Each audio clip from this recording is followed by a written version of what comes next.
پھر وہ واپسی میں ہی آپس میں ہی گفتگو کرنے لگے۔ میرا خیال ہے، مالانوف نے اچھتی ہوئی نظروں سے سب کو دیکھتے ہوئے کہا، آپ لوگوں نے اب تک اپنی اپنی حکومتوں کو ان ڈبیوں کے بارے میں اطلاع دے دی ہوگی۔ وہ کہاں ہیں؟ سب نے اس بات میں سر ہلائے تھے۔ لیکن میرا خیال ہے کہ یہ سب بیکار ہوگا، مالانوف بولا۔ ہماری حکومتیں شاید ان ڈبیوں سے وہ گولیاں نکال سکیں جیسا کہ امریکی صدر نے اپنی تقریر میں کہا تھا۔ ہو سکتا ہے ان الفاظ میں دنیا کو دھوکہ دینے کی کوشش کی گئی ہو، حمید بولا۔ ہاں، نہیں، یہ ہو سکتا ہے، مالانوف نے سر ہلاتے ہوئے کہا، لیکن بہرحال اس بات کا امکان بھی ہے کہ ہماری حکومتوں کو ناکامی ہو۔ اس صورت میں کیا ہوگا؟ مالانوف سوالیہ انداز میں ان لوگوں کی طرف دیکھنے لگا، لیکن وہ لوگ کچھ نہ بولے۔ ایسا معلوم ہوتا تھا جیسے وہ صرف مالانوف ہی کے خیالات سے واقف ہونا چاہتے ہوں۔ اس صورت میں مالانوف جوشیلے انداز میں تپائی پر گھونسا مارتا ہوا بولا، امریکہ کم از کم 2 براعظموں کا صفایا کر کے ان پر قابض ہو جائے گا۔ یہ بات یقین سے کہی جا سکتی ہے کہ ان 2 براعظموں میں ایشیا پہلے نمبر پر ہوگا، کیونکہ میرا ملک ایشیا ہی ہے۔ وہ صرف 2 براعظموں کا صفایا اس لیے کرے گا کہ اس کے ہاتھ میں 2 ڈبیاں لگی تھی۔ اگر زیادہ ہوتی تو وہ سارے ہی براعظموں کی آبادی کا صفایا کر دیتا، لیکن جب وہ 2 براعظموں پر قابض ہو جائے گا تب بھی اس کی طاقت اتنی بڑھ چکی ہوگی کہ پھر اس کے مقابل کوئی نہ آ سکے گا۔ وہ یقیناً ایسا کرنے کا فیصلہ کر چکا ہے۔ اس کے عزائم سے پتہ چلتا ہے کہ اس نے اپنی قوم کو ساری دنیا سے سمیٹنا شروع کر دیا ہے۔ غالباً امریکی حکومت ابھی تک اس بات کا فیصلہ نہیں کر سکی کہ ایشیا کے علاوہ وہ کس براعظم کو شکار کرے۔ وہ یہ فیصلہ کرنے سے پہلے اپنی قوموں کو سمیٹنا چاہتی ہے تاکہ جب وہ فیصلہ کر چکے تو اسے اس بات کی فکر نہ ہو کہ اس براعظم میں اس کے ہم قوم بھی ہیں، اور وہ اپنے فیصلے پر فوری طور سے عمل درآمد کر سکے۔ بتاؤ، کیا میں غلط کہہ رہا ہوں؟ چند لمحے خاموشی چھائی رہی۔ مالانوف نے ان لوگوں کو ایک سنگین صورتحال کا احساس دلایا تھا۔ چند لمحے کی خاموشی کے بعد فریدی نے پرتشویش انداز میں سر ہلاتے ہوئے کہا، تم ٹھیک کہہ رہے ہو مالانوف، امریکی حکومت نے یقیناً یہی سوچا ہے۔ لہذا مالانوف جوشیلے لہجے میں بولا، اس سے پہلے کہ امریکہ یہ جان لیوا اقدامات کرے اسے خاک میں مل جانا چاہیے۔ ٹھیک ہے مالانوف، فلپ نے مخموم لہجے میں کہا، لیکن ہم کچھ نہیں کر سکتے۔ کچھ نہیں کر سکتے، اب سب کچھ قدرت کے ہاتھ میں ہے۔ نہیں، مالانوف دانت پیستا ہوا بولا، میں امریکہ کو تباہ کر سکتا ہوں، میں امریکہ کو ختم کر دوں گا، سب کو خاک میں ملا دوں گا۔ مالانوف کی آنکھیں شعلہ برسا رہی تھیں، وہ شدید غصے کے عالم میں تھا۔ مالانوف؟ سرایبا کے منہ سے تحیر زدہ سی آواز نکلی۔ باقی افراد بھی حیرت سے مالانوف کی طرف دیکھ رہے تھے۔ دفعتاً مالانوف زہریلے سے انداز میں ہنسا، آپ لوگ شاید یہ سمجھ رہے ہیں کہ میں صدمے یا خوف سے میرا دماغ الٹ گیا ہے، میں پاگل ہو گیا ہوں، مگر یقین کیجیے کہ میں پاگل نہیں ہوا ہوں۔ بے شک، بے شک، عمران بول پڑا، پاگلوں کے سینگ تھوڑی ہوتے ہیں۔ مالانوف غصیلے انداز میں اس کی طرف دیکھنے لگا۔ عمران، حمید نے غصیلی آواز میں بولا، تمہیں موقع کی نزاکت کا احساس ہونا چاہیے۔ کوشش کروں گا احساس کرنے کی، عمران بڑبڑایا۔ خاموش رہو نا، جولیا بھی جھلا کر بول پڑی۔ عمران خامخواہ منہ چلاتا ہوا اپنی جیب ٹٹولنے لگا، شاید چیونگم کے پیکٹ کی تلاش تھی۔ لیکن مالانوف، فریدی بولا، آخر تم امریکہ کو کس طرح تباہ کر سکو گے؟ اس طرح کہ خود بھی مر جاؤں گا اور آپ لوگوں کو بھی مرنا ہوگا۔ ہم لوگوں کو؟ فلپ نے حیرت سے کہا۔ ہاں، آپ لوگوں کو، مالانوف نے اپنے لہجے میں زور پیدا کرتے ہوئے کہا۔ اگر آپ امریکہ میں رہے تو آپ لوگوں کو بھی مرنا پڑے گا۔ اگر امریکہ سے نکل جانے کے امکانات ہوتے تو میں یہی کہتا کہ آپ لوگ جلد از جلد یہاں سے چلے جائیے، لیکن چونکہ ایسا نہیں ہو سکتا اس لیے آپ لوگوں کو بھی مرنا ہوگا۔ دنیا کی سلامتی کے لیے قربانی دینا ہی ہوگی، اور میں تو یہ قربانی دینے کا مصمم ارادہ کر چکا ہوں، مجھے اب کوئی نہیں روک سکتا۔ لیکن تم امریکہ کس طرح تباہ کر سکو گے؟ سرایبا کے لہجے میں بھی تحیر تھا۔ بسمارک جا کر، مالانوف نے معنی خیز لہجے میں کہا۔ بسمارک؟ فلپ نے حیرت سے کہا۔ ہاں، مالانوف نے جواب دیا اور پھر اپنی گھڑی کی طرف دیکھ کے بولا، 3 گھنٹے بعد یہاں سے ایک ہوائی جہاز مین پور جانے والا ہے، میں نے اس میں اپنے لیے سیٹ بک کرا لی ہے۔ وہاں سے میں بذریعہ ٹرین بسمارک پہنچ جاؤں گا۔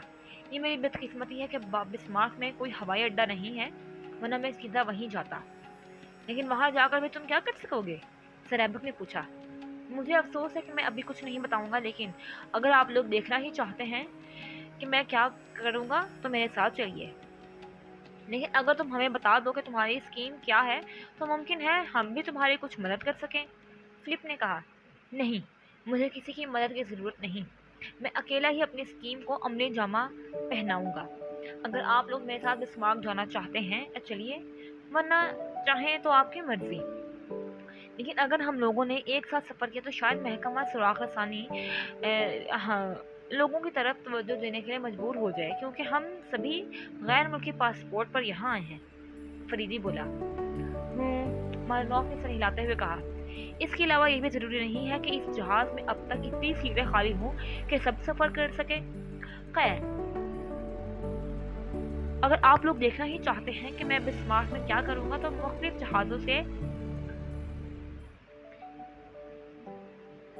مین پوچس پہنچیے، میں وہاں آپ لوگوں کا انتظار کروں گا۔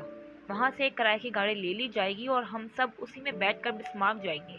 لیکن سوال یہ ہے کہ میں وہاں پر آپ کا انتظار کس جگہ کروں گا؟ میں وہاں کے مقامات سے ناواقف ہوں۔ میں تمہیں وہاں کے ہوٹل کے بارے میں بتا دیتا ہوں، فلپ نے کہا۔ مجھے 2-3 بار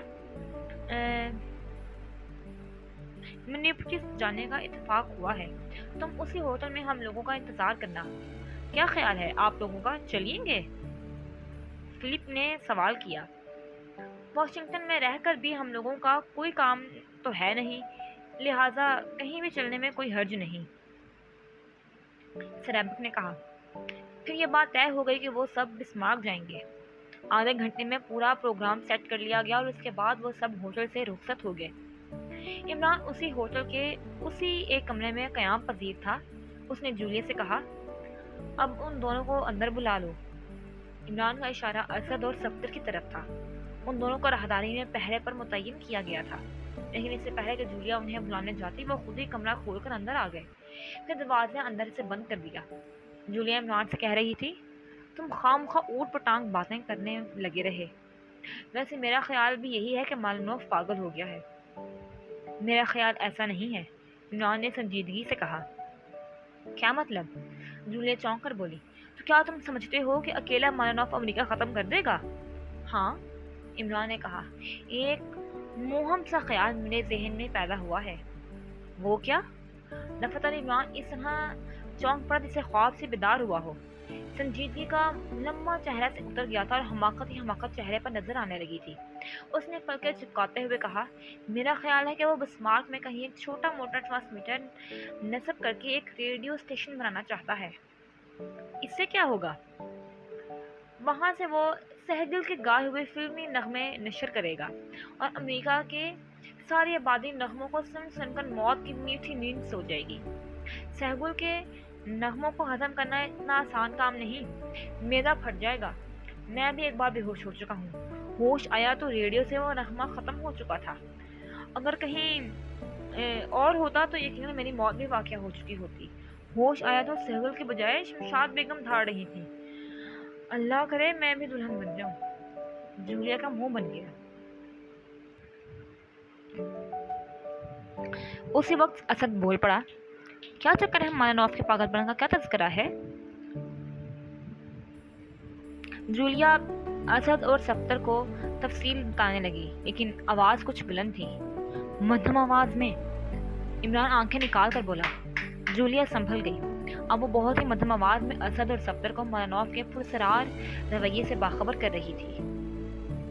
اگلا باب ہے موت کے منہ میں۔